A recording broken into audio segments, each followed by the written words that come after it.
5 men tried to kill the Korean Mafia boss until a black waitress took down all 5 attackers like it was nothing. The first man went down before Sienna Cross even registered what she was doing, muscle memory taking over, her fist connecting with his throat in a strike that collapsed his windpipe.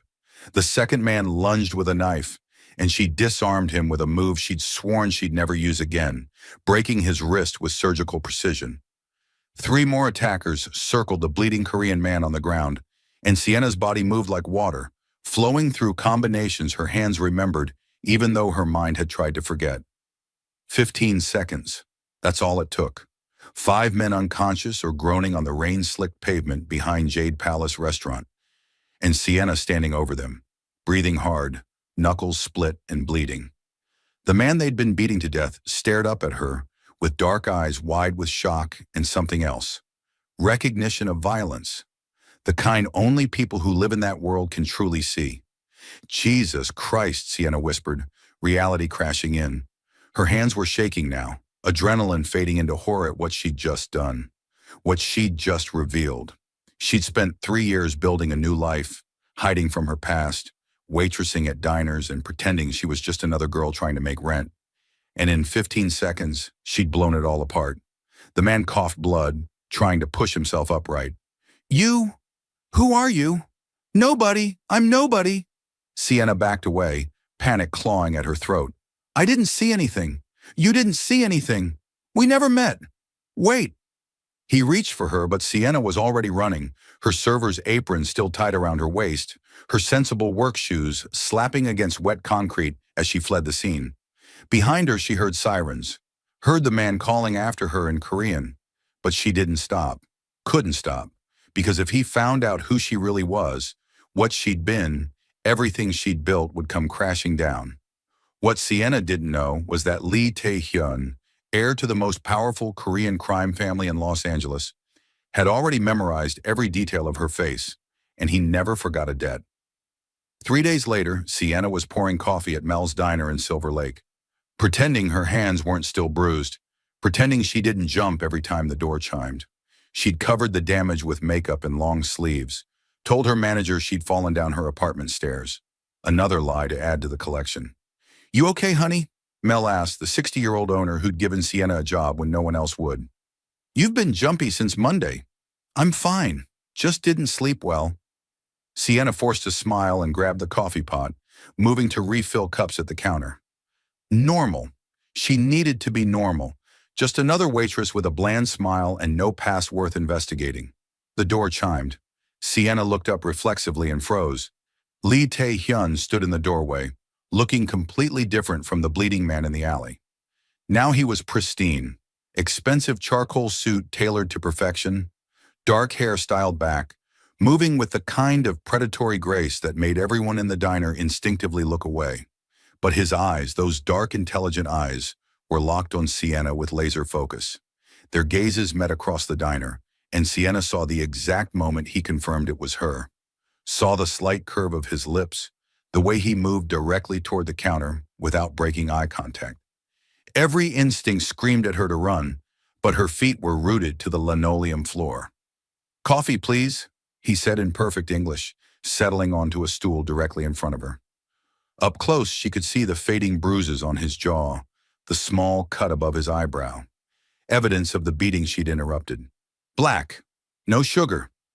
Sienna's hand trembled as she poured, but she kept her voice steady, coming right up. You disappeared the other night, before I could thank you. His voice was low, meant only for her. That was rude. I don't know what you're talking about. She set the cup down, coffee sloshing slightly. Will that be all? No. He pulled out his phone, and Sienna's stomach dropped as he turned the screen toward her. Security camera footage, grainy but unmistakable, showing her taking down 5 men with brutal efficiency. I think we should talk, somewhere private. I'm working. Then I'll wait. He took a deliberate sip of coffee, making it clear he wasn't going anywhere. I have all day, all week if necessary, though I imagine your employer might wonder why a customer is staring at you for 8 hours straight. Sienna wanted to tell him to go to hell, wanted to call the cops, though that would be its own nightmare. Instead, she found herself saying, My break is in 20 minutes. There's a park 2 blocks east. Perfect, I'll be waiting. His smile was slight but genuine. And Sienna, thank you for saving my life, even if you did try to disappear afterward. He knew her name. Of course he knew her name. He'd probably known everything about her within hours of that night. Sienna's carefully constructed life was crumbling, and there was nothing she could do to stop it. The park was nearly empty on a Wednesday afternoon, just a few mothers with strollers and an old man feeding pigeons. Sienna sat on a bench, and Tae-hyun settled beside her, maintaining a respectful distance. Silent for a long moment, just watching the world move around them. "You're former military," he finally said. Not a question. "Special operations based on your technique. Navy? Marines?" Sienna's jaw tightened. "Does it matter?" "It matters because 5 men with knives and pipes couldn't land a single hit on you. It matters because you moved like you've killed before." He turned to face her fully. "It matters because I need to know who saved my life." "Why? So you can add me to your criminal empire?" "Thanks, but I'm not interested." A slight smile. "You know who I am, then." Lee Tae-hyun, heir to the Baekdu crew. Your family controls half of LA's Korean businesses, legitimate and otherwise. Sienna had done her research after that night, unable to help herself. "You were ambushed by the Red Pole Gang. Retaliation for a territory dispute in downtown." "You're well informed." "I'm careful. There's a difference." She stood, needing distance. "Look, I helped you because I was there. Wrong place, wrong time. That's all. I don't want money. I don't want a job. I don't want anything from you except to be left alone." "What if I said I can't do that?" Tae-hyun stood as well, and Sienna was reminded of how tall he was, how much presence he carried. "The men you fought, they survived, and they know someone interfered. They're looking for you." Fear spiked through her. How would they even know? "Because one of them had a dash cam, lower quality than my footage, but clear enough." His expression was grave. "Sienna, whether you like it or not, you're involved now. The Red Pole Gang doesn't forgive interference, and they have resources to find you. Then I'll disappear. I've done it before." "Have you?" He stepped closer, eyes searching her face. "Is that why you're waitressing under a name that doesn't match your social security number? Why you live in a cash-only apartment under the radar? You're already running from something. Adding a Korean gang to the list seems unwise." Sienna's blood ran cold. "You investigated me. I protect what's mine, and you saved my life, which makes you mine to protect." His voice was firm, brooking no argument. "I have a proposition. Work for me. Security, training, whatever capacity uses your skills. In exchange, I protect you from the Red Pole Gang and whoever else you're hiding from." "I don't work for criminals." "You don't work for anyone. You pour coffee and pretend you're not wasting a lifetime of training." He pulled out a business card, pressing it into her hand. "Think about it. But Sienna, they're coming. The question is whether you face them alone or with the most powerful organization in Koreatown backing you." He left her standing there, card burning in her palm like a brand, and despite every instinct telling her to run, Sienna pocketed the card and went back to work, knowing her decision was already made. The attack came 2 nights later. Sienna was walking home from her late shift, keys between her fingers, aware of her surroundings the way she'd been trained. She noticed the black sedan following her 3 blocks from her apartment. Noticed the way it slowed when she slowed, sped up when she sped up. She didn't go home. Instead, she led them toward the industrial district, empty warehouses and broken streetlights, places where screams wouldn't matter. If they wanted her, she'd choose the battleground. 4 men got out when she stopped in the shadow of an abandoned factory. Red Pole Gang, she could tell from the tattoos visible on their necks and hands. They spread out with professional efficiency, boxing her in. "You shouldn't have interfered," the leader said in accented English. "Now you pay the price." Sienna dropped her purse, rolled her shoulders. "Come on then, let's get this over with." They attacked together, which was smart, but Sienna had been fighting coordinated teams since she was 18, and muscle memory was a beautiful thing. She moved like water and struck like lightning. Broken noses, shattered knees, a dislocated jaw. She was winning, actually winning, until the fifth man appeared from the sedan's trunk.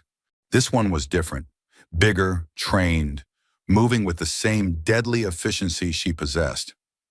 Former military, she recognized immediately. He caught her kick, twisted, and suddenly Sienna was on the defensive, trading blows that actually hurt, that actually connected. She was going to lose. She realized it with crystalline clarity as his fist connected with her ribs, cracking at least two.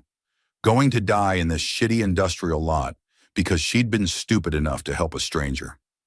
Then headlights flooded the space, and Tae-hyun's voice cut through the night, sharp and commanding in Korean.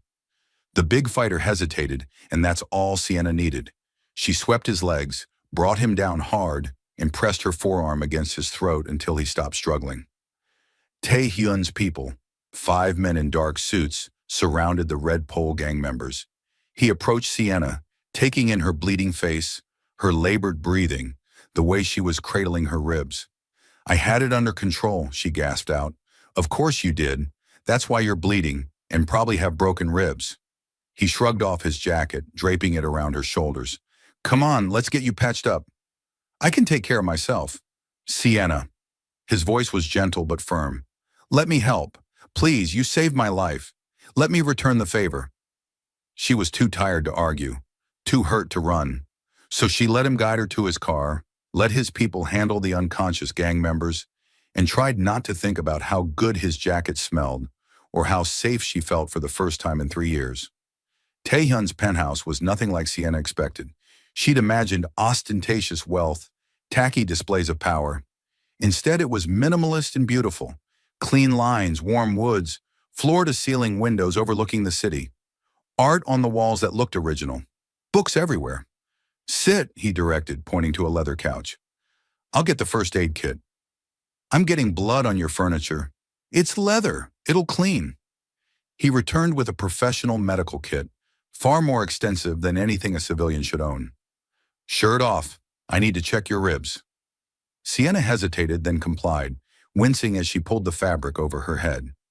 Taehyun's expression didn't change as he took in the scars crisscrossing her torso. Bullet wounds, knife marks, the evidence of a violent past she'd tried to leave behind. His fingers were gentle as he probed her ribs, professional despite the intimacy. "2 cracked, maybe 3. I'll wrap them. You need to see a doctor." "No doctors, no hospitals, no paper trails." He paused, eyes meeting hers. "Who are you running from, Sienna?" "Does it matter?" "It does if they're coming for you the way the Red Pole gang just did." He continued wrapping her ribs with efficient precision. "I can't protect you if I don't know the threat." Sienna was silent as he worked, warring with herself.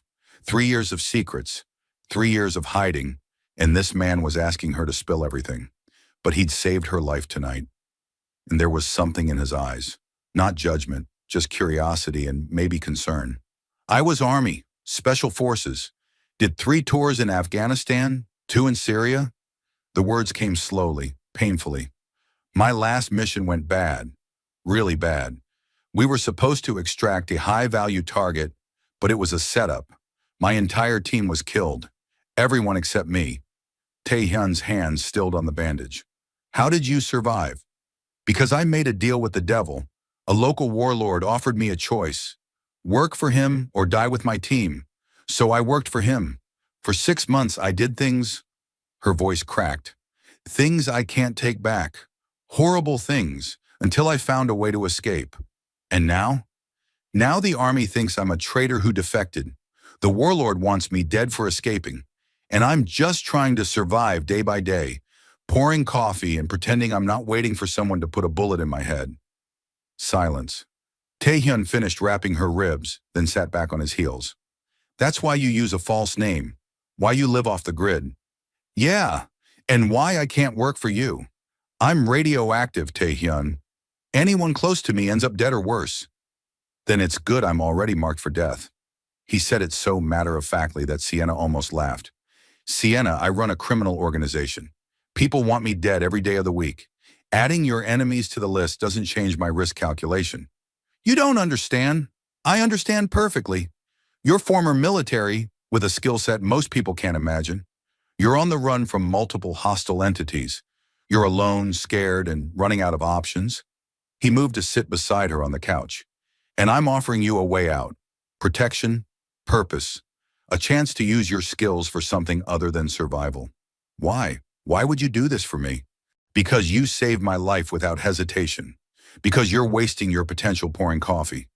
Because, he paused, something vulnerable flickering across his features. Because I recognize what it's like to be trapped in a life you never wanted, doing things you can't undo. And I think maybe we could help each other. Sienna studied him, this criminal air with his expensive suit and dangerous eyes, offering her something she'd stopped believing existed. Hope. What exactly would I be doing if I agreed? Security consulting, training my people, identifying weaknesses in our operations. Eventually, if you prove trustworthy, personal protection. He met her eyes. I'm in a war right now, Sienna. Multiple fronts.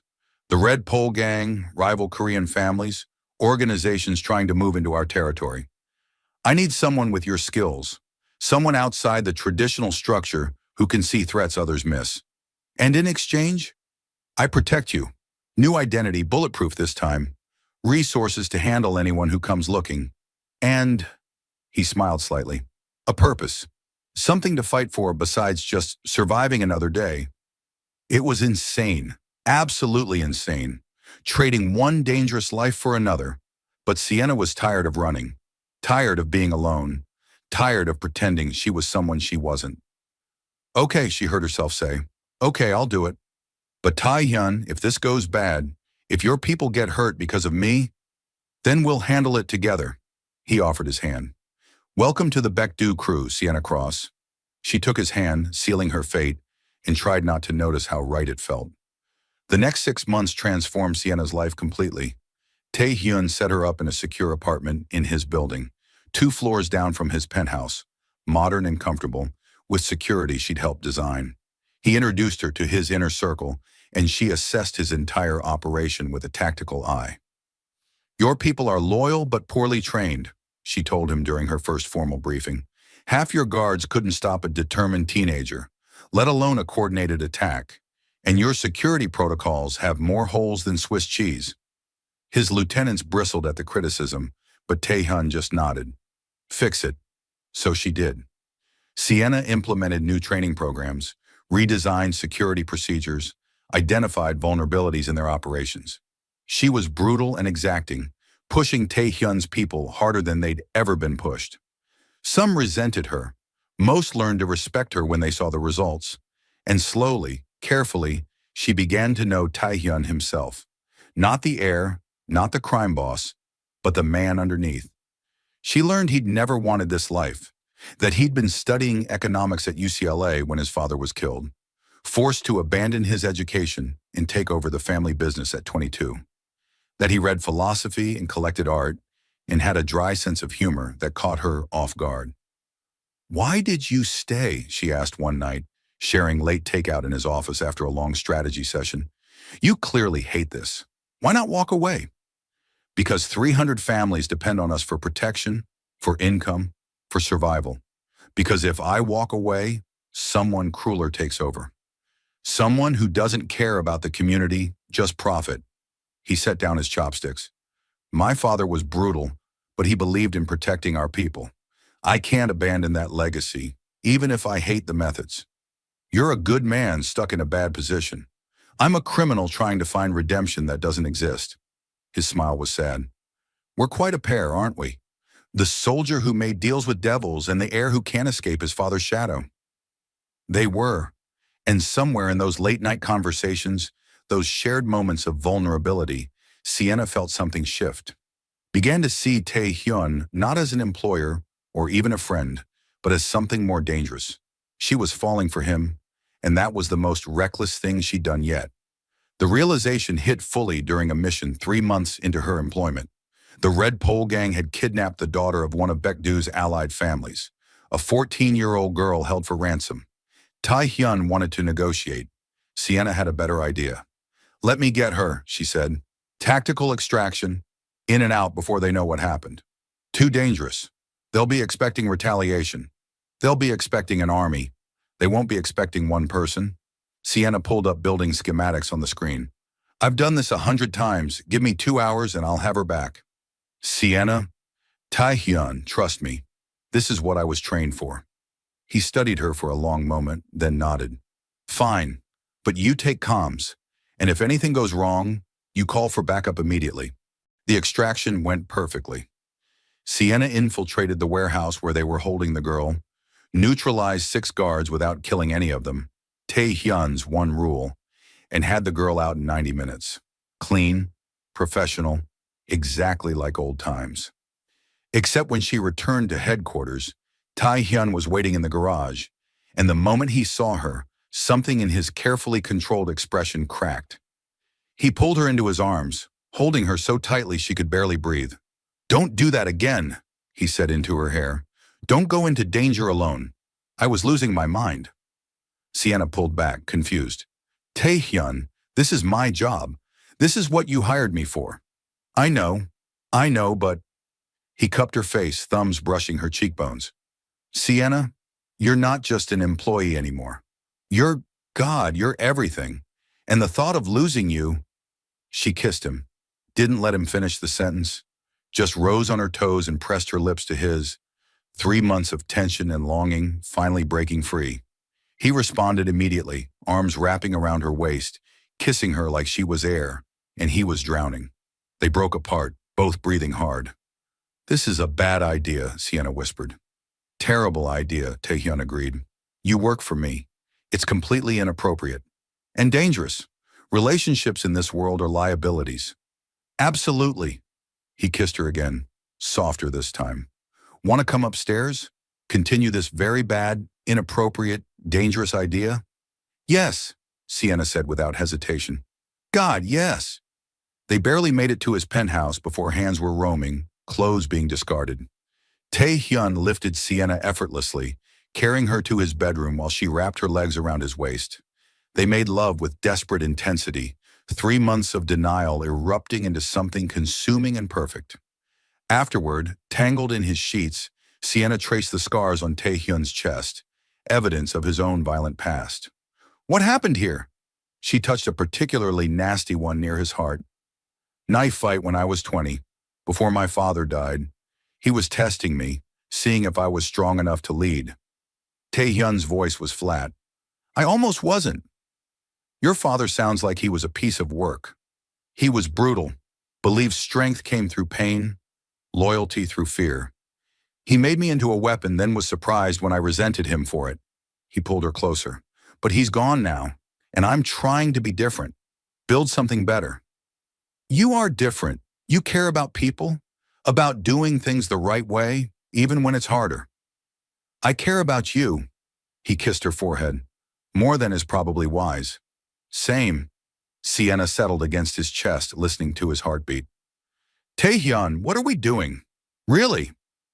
Honestly, I have no idea, but I don't want to stop. Me either.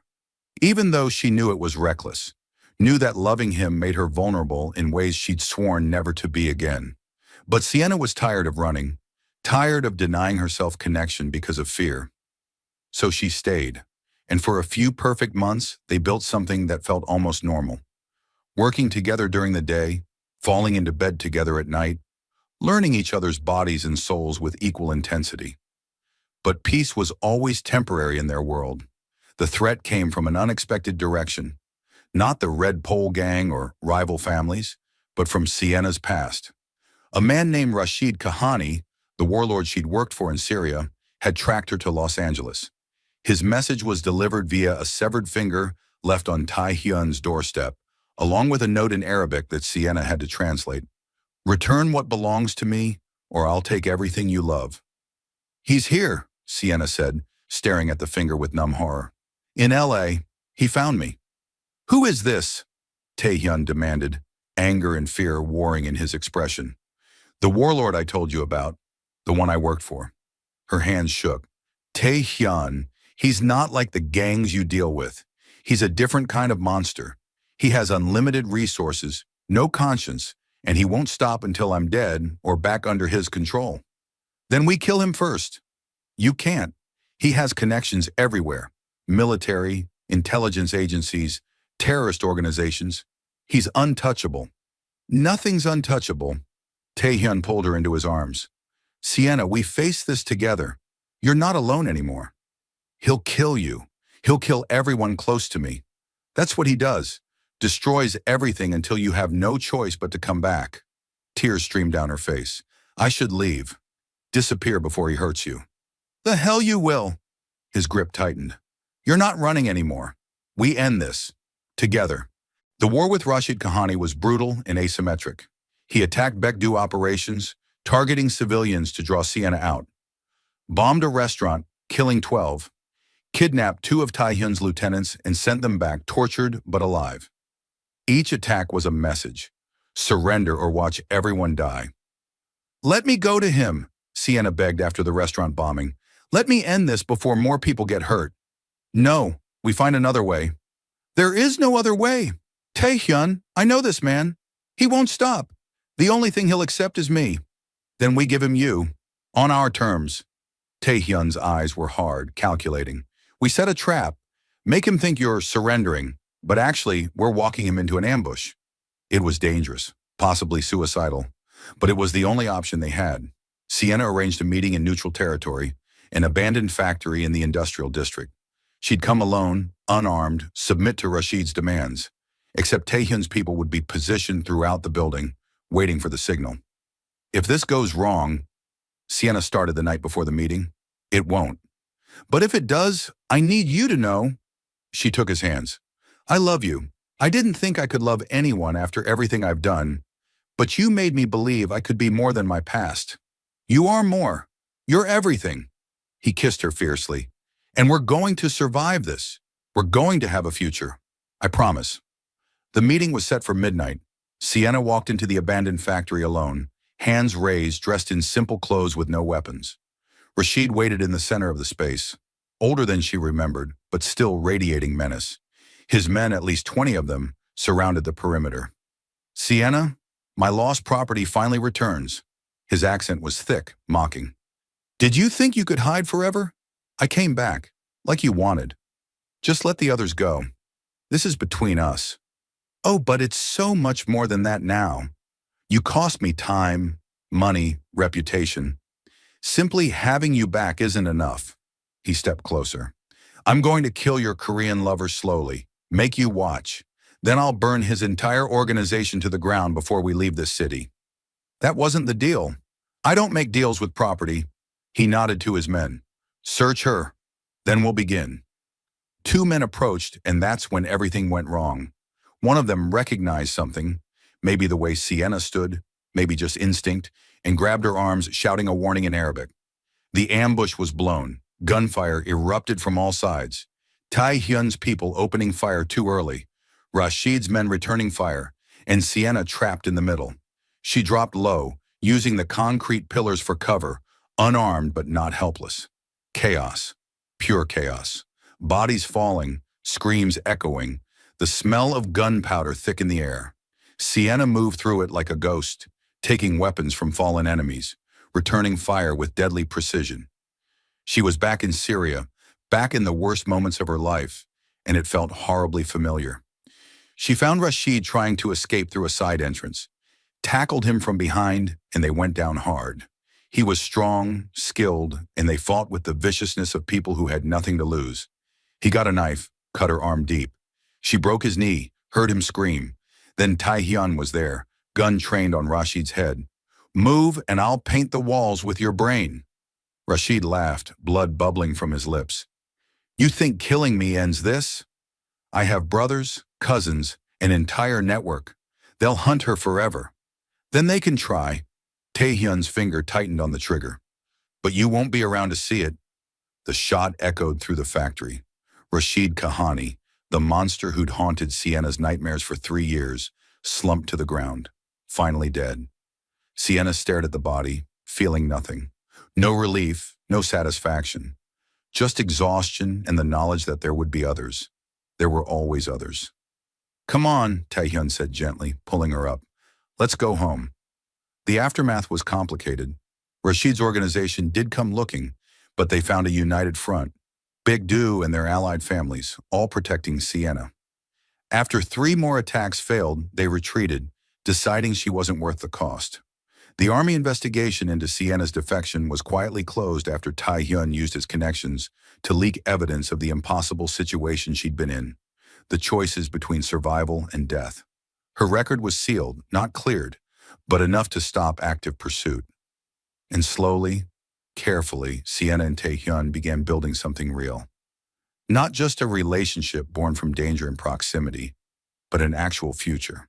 I want to go legitimate, Taehyun told her 6 months after Rashid's death. They were in his penthouse watching the sun rise over LA. Transition the family operations into legal businesses. It'll take years, but I'm tired of the violence, tired of always looking over my shoulder. What would you do if you went legitimate? Real estate development, using our capital to revitalize Koreatown, build affordable housing, create opportunities. His eyes lit up with genuine excitement. Actually help the community instead of just controlling it. That's a good dream. It's our dream. If you'll stay with me, help me build it. He turned to face her fully. Sienna, I know we've only been together a year. I know it's fast, but I want to marry you. Want to build a life that's about more than just survival. Sienna's breath caught. You're asking me to marry you? I'm asking you to take a chance on a former crime boss who's trying to be better, to build something good from all this violence and pain. He pulled out a ring, simple platinum band with a single diamond. Marry me, please. She should have said it was too fast, too crazy, too risky. But Sienna had spent her whole life calculating risks and playing it safe, and it had only led to loneliness and regret. So instead she said, yes, God, yes. Let's build something beautiful. He slipped the ring on her finger, and they sealed it with a kiss as the sun painted the sky in golds and pinks. 2 broken people who'd found each other in violence and chosen to build something else. Something better. The transition took 3 years. Tae-hyun systematically moved Baekdu operations toward legitimacy, investing in real estate, tech startups, community programs. He funded schools, clinics, job training centers, slowly transformed from crime boss to community leader, though some operations remained gray for protection purposes.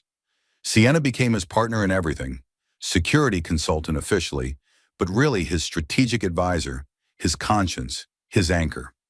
She trained private security firms, consulted on corporate protection, used her military skills in legal ways that let her sleep at night. They married in a small ceremony, just close family and trusted friends.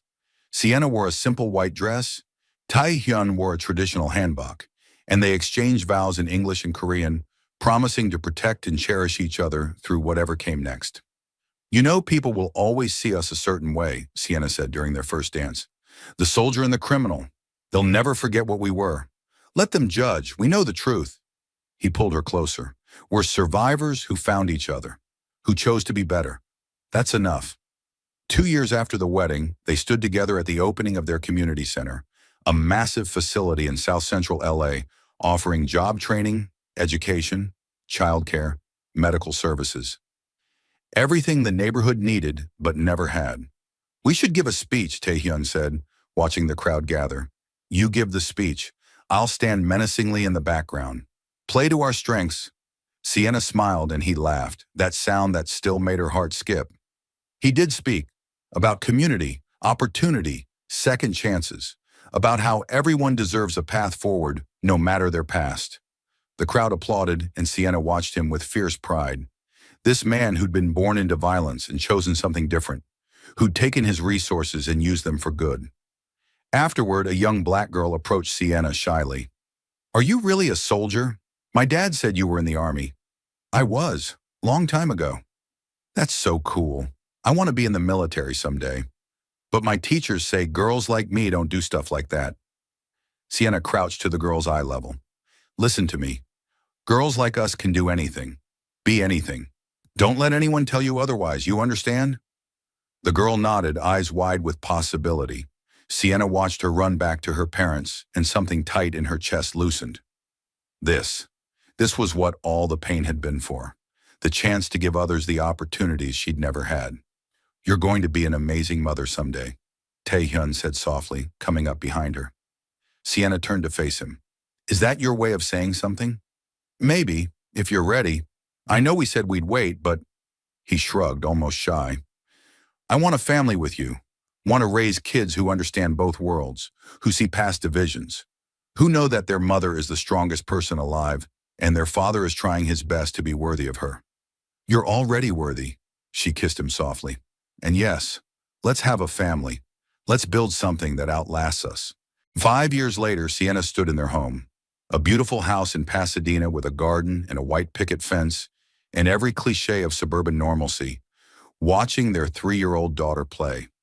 Jia Lee, named after Taehyun's mother, with his dark eyes and her fierce spirit. Taehyun appeared in the doorway, loosening his tie after a day at the office, his legitimate real estate development firm that now employed 200 people. How was your day? Good. The new security contract came through. We'll be training corporate teams for the next 6 months. Sienna moved into his arms easily, their bodies knowing each other's rhythms perfectly now. Jia asked about my scars again. What did you tell her? The truth. That I was a soldier, that I fought in wars, that I did things I'm not proud of, but that led me to her father. Sienna looked up at him. Was that the right call? She's so young. She deserves honesty. We both do. Our past made us who we are. He kissed her forehead. Besides, she should know her mother is a badass who can take down 5 men single-handedly. 7 now. I've been training. He laughed and Jia came running, demanding to be picked up. They stood there, the three of them, and Sienna marveled at the impossibility of it all. That a chance encounter in an alley, a moment of instinct and violence, had led to this. A family, a home, a life worth living. Sometimes late at night, Sienna still had nightmares, still saw Rashid's face, heard her teammates' screams, felt the weight of all her past sins. But Taehyun was always there, holding her through the darkness, reminding her that she was more than her worst moments. And sometimes when he had board meetings with former criminal associates, when the shadows of his past emerged, Sienna was there for him, reminding him how far he'd come, how much good he was doing, how proud she was of the man he'd become.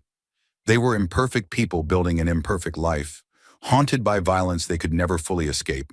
But they'd chosen each other, chosen to be better, chosen to create light from darkness. 10 years after that night in the alley, at a charity gala for their foundation, someone asked Sienna what advice she'd give her younger self. She thought about the scared soldier hiding in plain sight, pouring coffee and waiting to die. Thought about the moment she'd grabbed that pipe and charged into danger without thinking. And she smiled. I'd tell her that sometimes the most reckless thing you can do is exactly what you need. That saving someone's life might save your own. That love can grow even in the spaces between violence and fear. She looked at Taehyun across the room, their eyes meeting with the easy intimacy of a decade together. And that the person you least expect might be exactly who you've been waiting for. Because Sienna Cross had learned that sometimes the best stories start with 5 men in an alley and a split-second decision to intervene. That hidden skills aren't about violence, but about courage. That falling in love with the person you saved is less about rescue and more about recognition. Seeing in someone else the same battle scars, the same desire for redemption, the same hope for something better. She'd saved his life that night. But in all the ways that mattered, he'd saved hers too. And together they'd built something neither could have created alone. A family, a future, a love that transformed them both. The waitress and the mafia boss, the soldier and the heir, 2 people who'd done terrible things and chosen to become better. It wasn't a fairy tale. It was better than that. It was real.